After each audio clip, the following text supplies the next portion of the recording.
கலைஞர் அவர்களால் இந்தியாவிலேயே முதலாக திறக்கப்பட்ட சட்ட பல்கலைக்கழகம் எது? டீம் ஏ உங்களுக்கான ஆப்ஷன்ஸ். ஆப்ஷன் 1 டாக்டர் அம்பேத்கர் சட்ட பல்கலைக்கழகம், ஆப்ஷன் 2 கோவை சட்ட பல்கலைக்கழகம், ஆப்ஷன் 3 சென்னை சட்ட பல்கலைக்கழகம், ஆப்ஷன் 4 ராஜீவ்காந்தி சட்ட பல்கலைக்கழகம். டாக்டர் அம்பேத்கர் சட்ட பல்கலைக்கழகம்.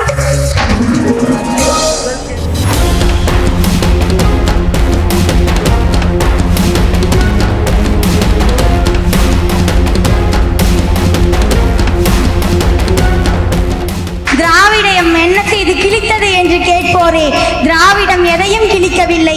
கிழிந்து கிடந்த சமத்துவம், கிழிந்து கிடந்த பெண்ணியம் என்பதை நிலைநிறுத்தியது திராவிடம் என்று சொன்னால் நிதர்சனமான உண்மை அல்லவா?